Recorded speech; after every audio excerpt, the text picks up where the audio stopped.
Well, sir, happy Monday.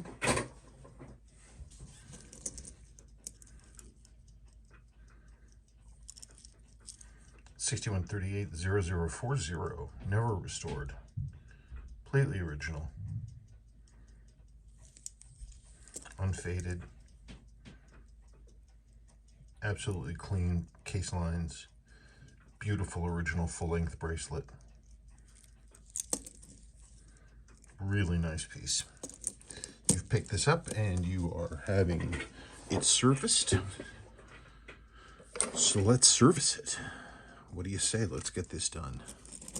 Let's get the bracelet off.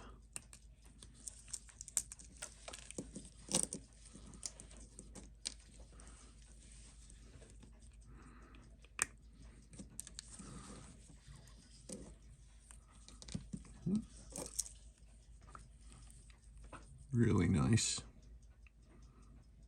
Really nice. I mean, you look at the clasp and you can see how few marks there are on it. And somebody basically did not wear this watch. It has not. It's darn near new.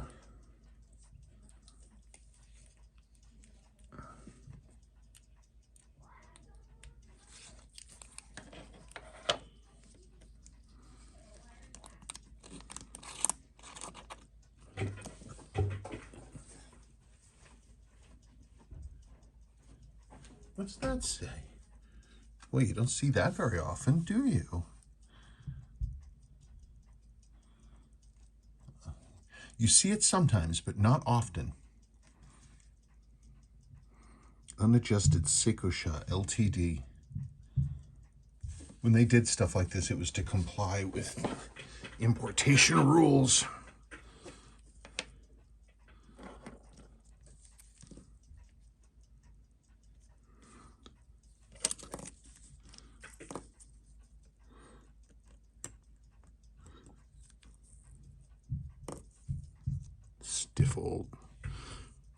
Stiff old thing.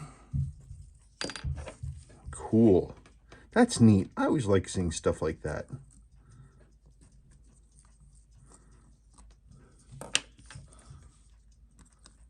It's neat.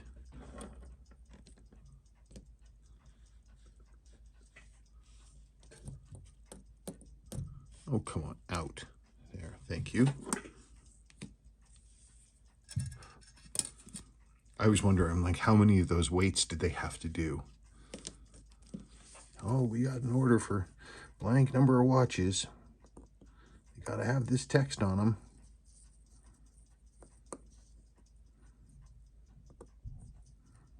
I don't know if that's actually what happened, but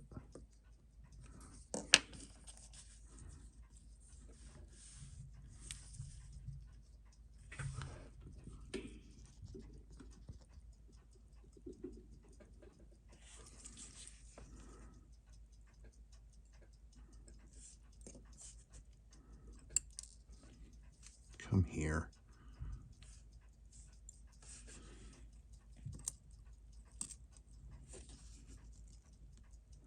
Yeah, just not a lot of wear.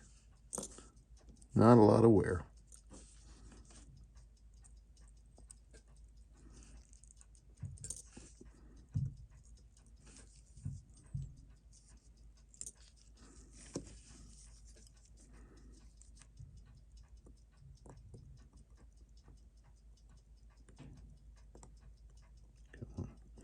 Out we got. There we go.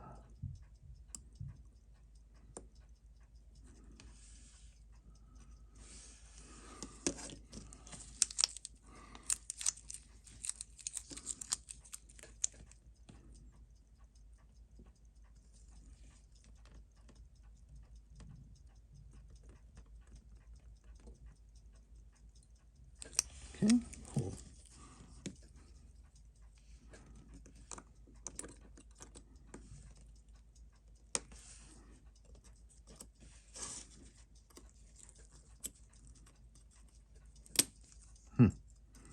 Gosh, this is a nice watch.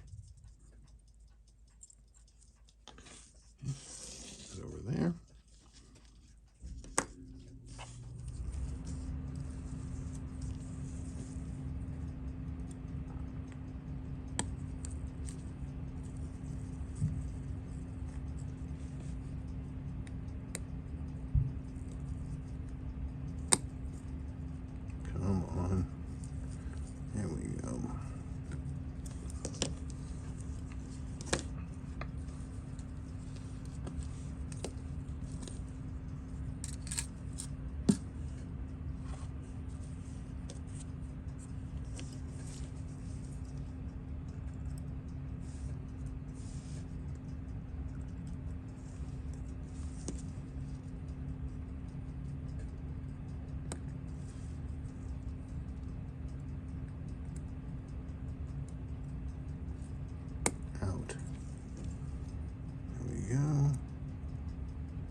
All right, let's get it out.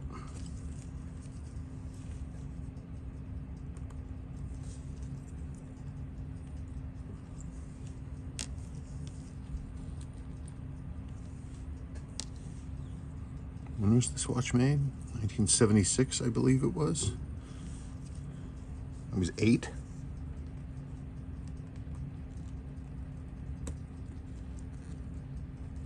Hang on a second.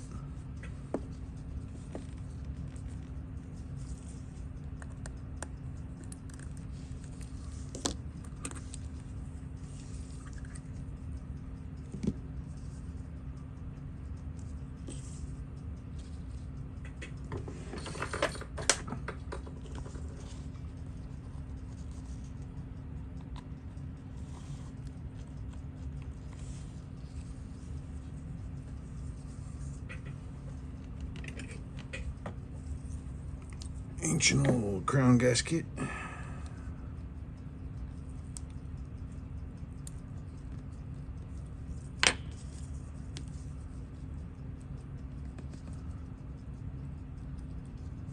you are. That's what's left of your crown gasket right there. You'll get that, and you can play with that and have fun.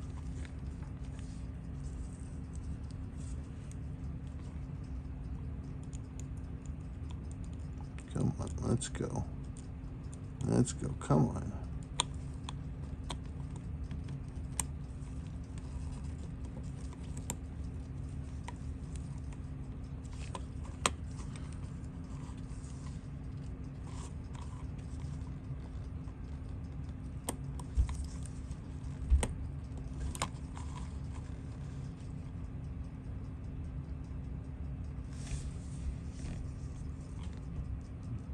Look at how beautiful that is.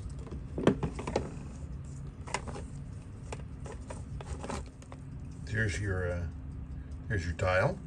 Interestingly, despite the fact that it's not lumed, it still has a dial date on the back.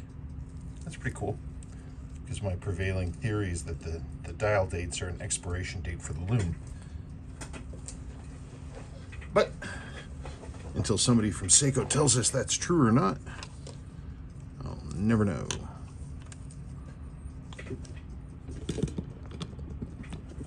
This.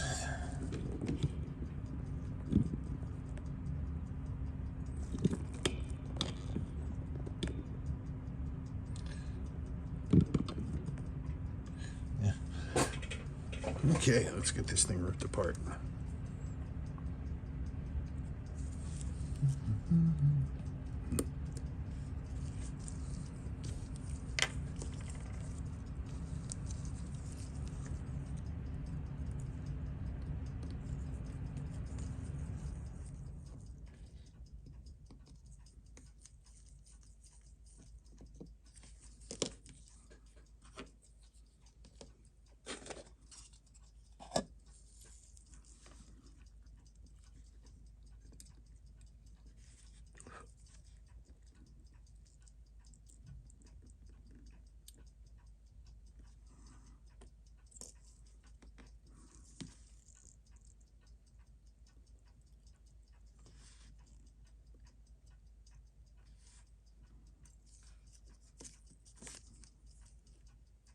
Okay.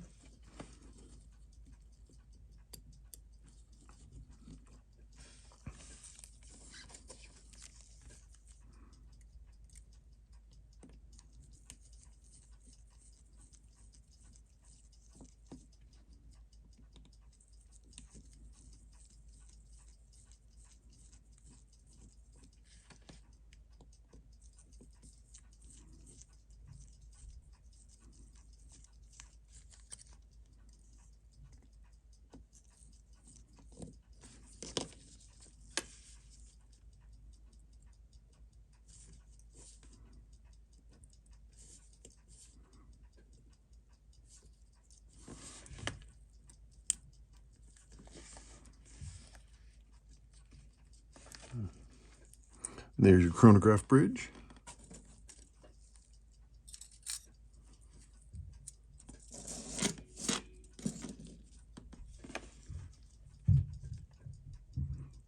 Intermediary minute counter wheel,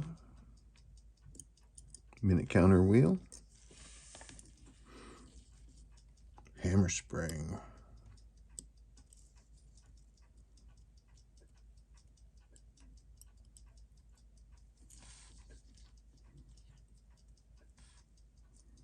hammer,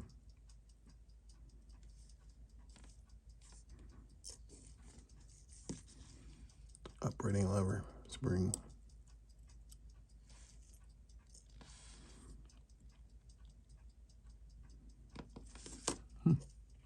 cool.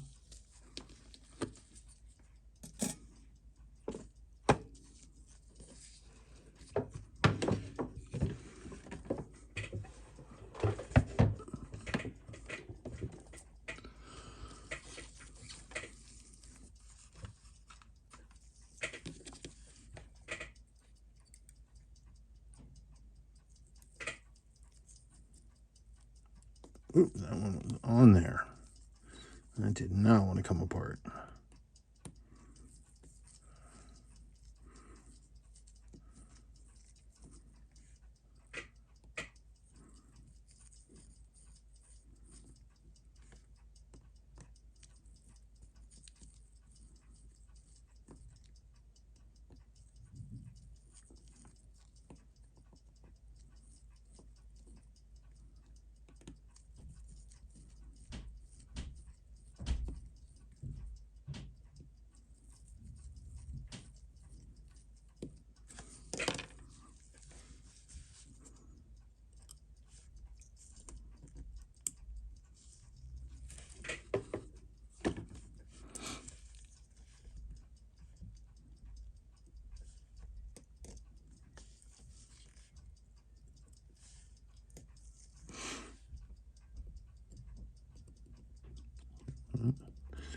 That's one thing that I always forget.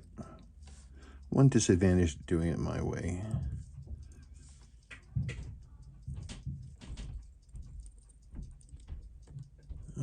Out we get. There we go.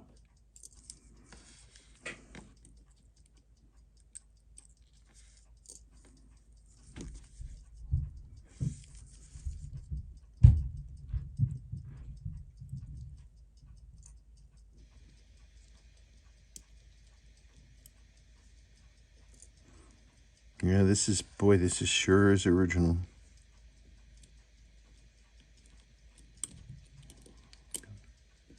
Out we get. Out we get. Come on.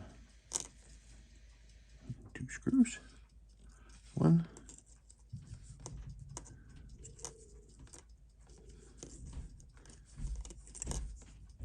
2.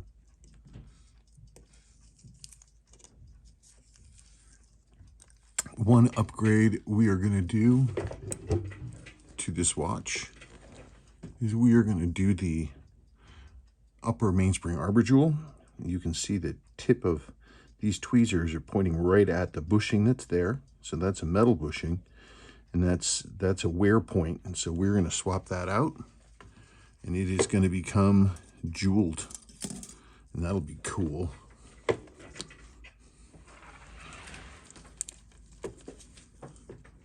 Oh wait, I didn't want to do that one.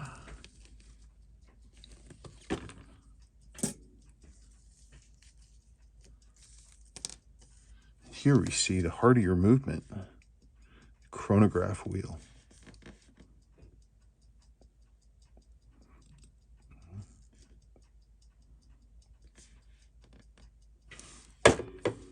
We know it's good because we already tested it.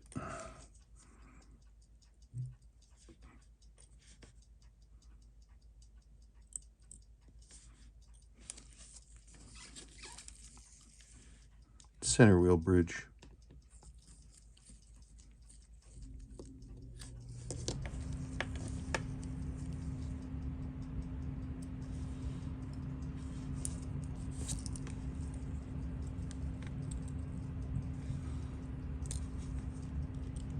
Mainspring. And the barrel obviously come out. So I'll need to take that apart here in a minute. But in the meantime,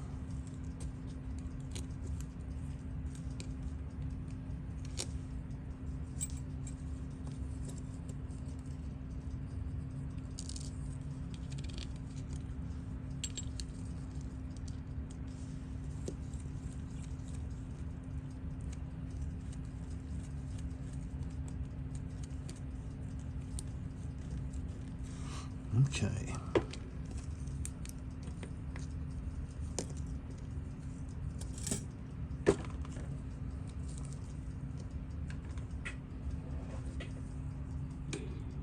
Oops.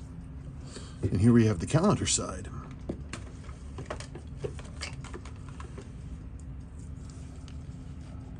Boy, it's in nice shape. Look, there's no fading whatsoever between these two, the kanji Sunday and that red Sunday. No fading at all. Whoever owned this just didn't wear it.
There's your 12-hour counters right there. And this is where the minute counter wheel would be if it were still in here, which it is not. Now it's time to take off this calendar plate. Come on, out we get.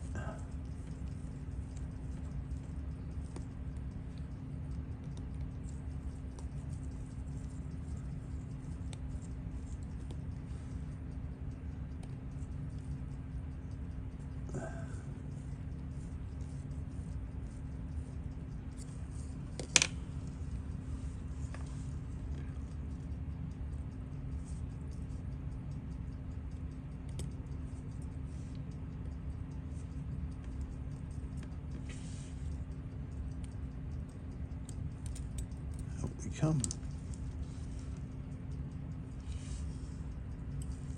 You can see the jewel right here. That's the lower mainspring arbor jewel. That's where they go in these.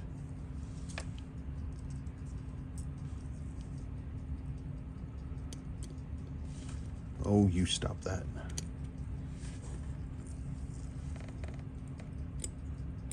Out.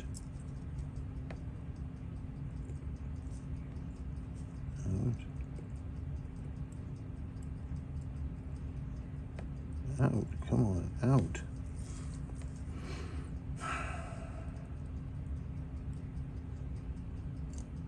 There's that, get away.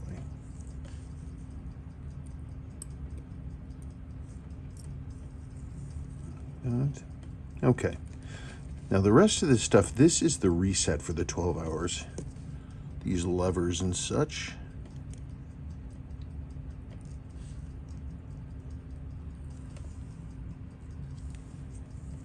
I'm going to hand clean that one.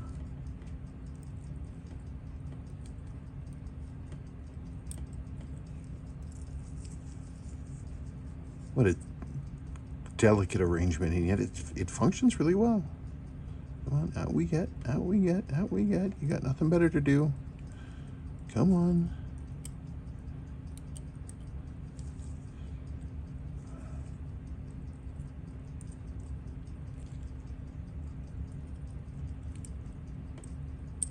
Thank you. There we go. Leave those in there for a second. And I'm going to disassemble this off screen, this whole section here. There we go. Cannon pinion. Center wheel. Boop. Just like that.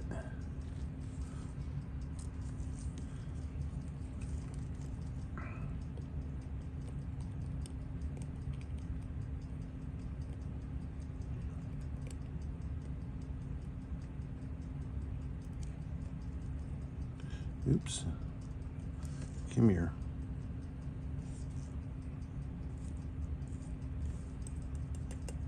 Okay, so I'm going to disassemble these off screen. Same with this one because I want to be right on top of it because this spring tends to go kapoink, as does this one right here. This spring that's built into this thing, it's easier for me if I'm right on top of them. Let's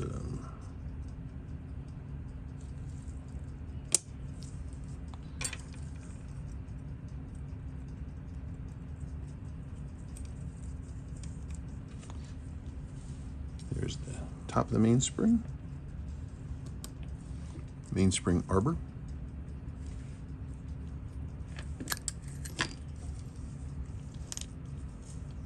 Barrel. And mainspring.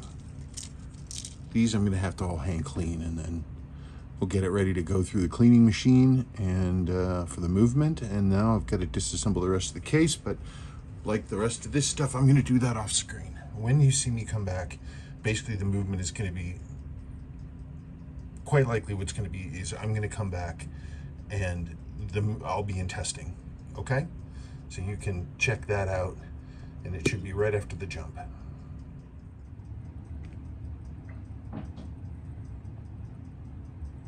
And here we are running in.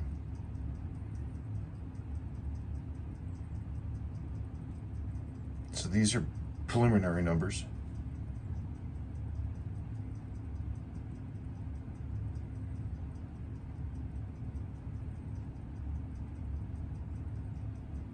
And I haven't really adjusted anything.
And again, keep in mind, this is running in right now, so the lubrication is still moving around to where it needs to be, and we're getting consistent results.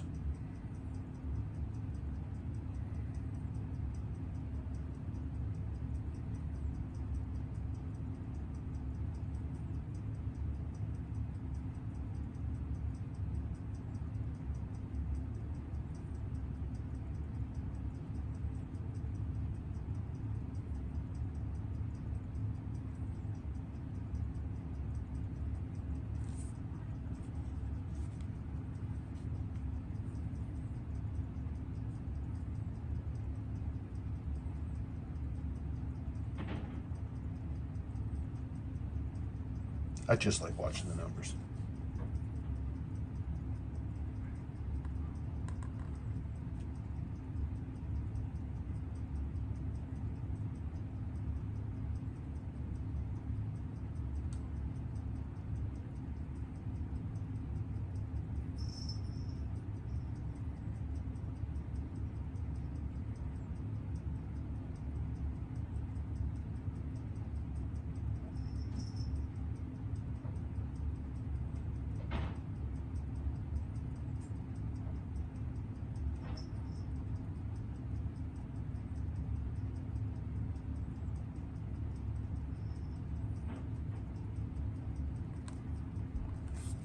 The way it works when you're running in a movement like this after a rebuild, as the lubrication moves around inside the movement, you see where the amplitude is the numbers will rise and then they'll drop a little bit, but then they'll rise more and then they'll drop a little bit. So it's this as it starts moving stuff around.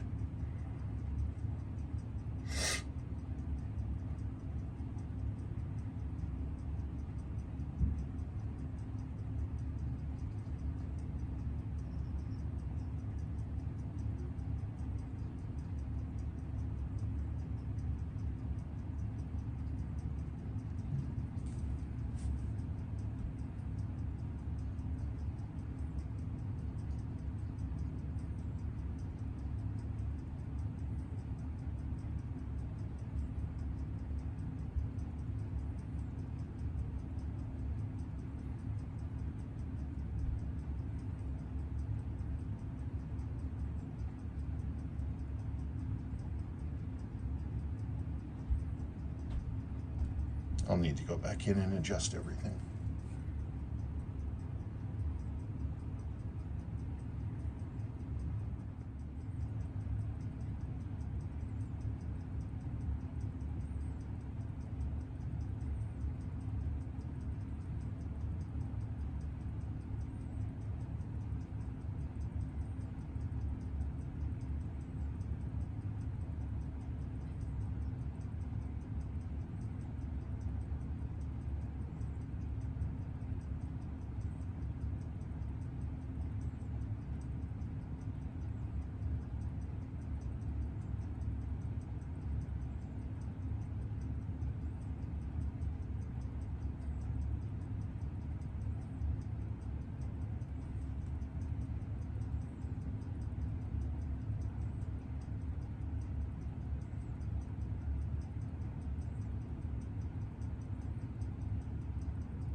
Yeah.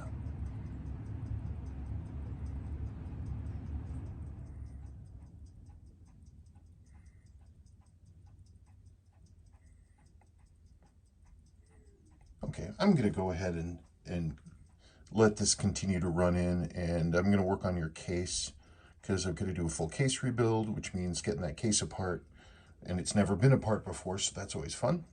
So let's let this run in, and then I'll probably come back when when I'm ready to show off the watch being done.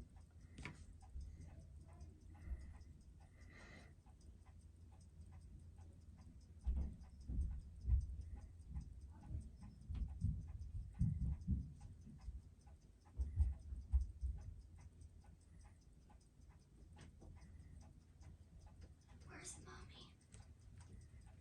Okay, yeah, I think that's what I'm going to do. And here we are. We're all done.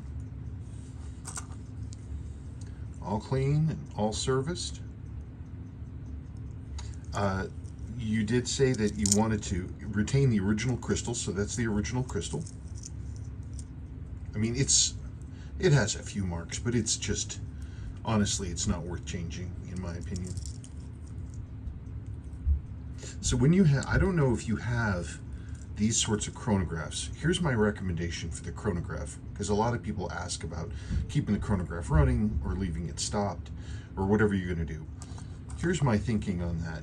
The issue with the chronograph wheels on these is that they can be damaged by heavy resets.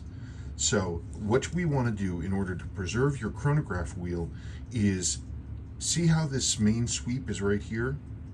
You want to minimize the amount of force going into the chronograph wheel when this thing is reset. If you're resetting from down here, you can put a real slam into it, and that can damage the chronograph wheel. It's just one of the side effects of how this thing is designed as a column chronograph.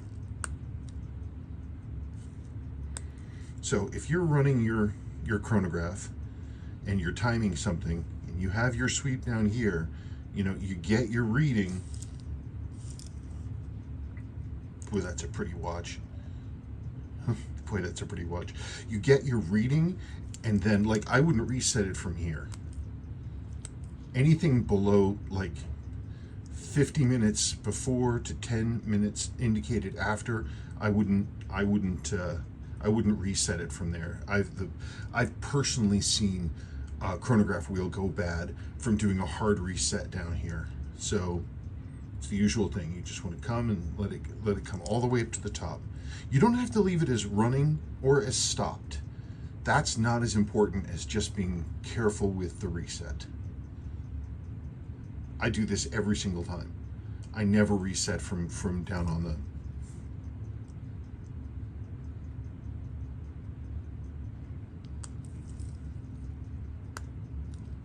That's it. Boy, that's a pretty watch. That's such a pretty watch.